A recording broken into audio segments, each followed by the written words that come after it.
Hello everyone, in this final video of the TinkerCAD series, we're going to look at how to access that last project and work towards understanding TinkerCAD's robust functionality.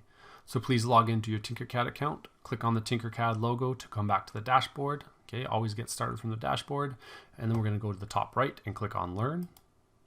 We're going to click on Projects, and then we're going to click on Build a TinkerCAD House. So let's start that off.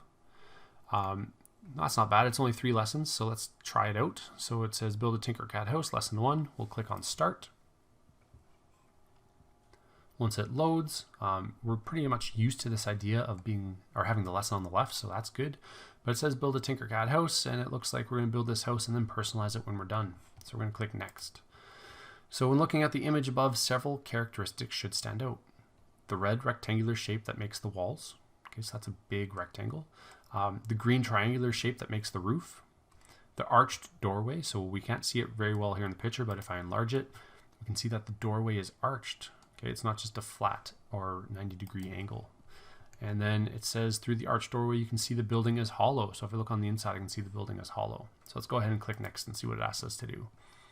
So it looks like we're going to be starting our house with a big rectangle, adding our roof, and then cutting out the interior. So it's going to be a mix of additive, adding shapes together, and subtractive, cutting shapes out. So let's go ahead and do what it asks us to do. So place a box on the work plane and size it to be 40 millimeters by 20 millimeters, and then 10 millimeters tall. So let's do that. Let's drag the box out onto the work plane. At this point in time, you should be familiar with navigation, but I'm going to right click on my mouse and navigate to the side. And then I'm going to use the menu options here to set my build volume. So it says 40 millimeters by 20. So let's go set this to 40. Let's actually type in there, make it a little more accurate. Width of 20 and a height, it says, of 10. So I'm going to hit enter, and we can see that our rectangle looks pretty similar to what we see in the picture. Okay, stock, it says show a hint, so you can show a hint if you want. I'm going to click Next. And now it looks like we're going to hollow out this cube. So click on the red box to select it. Okay, clicked. It says select duplicate button on the menu bar near the top left of the screen. So we haven't used duplicate yet, but it is right here. There's copy, and there's a duplicate and repeat. So we're going to duplicate. And then use the black dots on the model to shrink the shape 1 millimeter in every direction.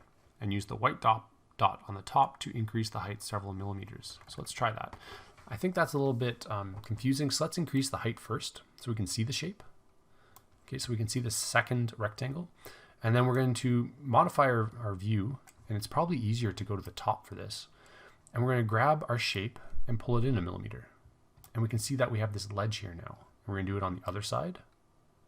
We're going to do it to the top, and we're going to do it to the bottom. Going to an orthographic view where you can see 2 shapes overlaid on top of each other makes our life a lot easier. And sometimes it even helps to change the color from solid red to, let's say, yellow, so we can actually see the difference.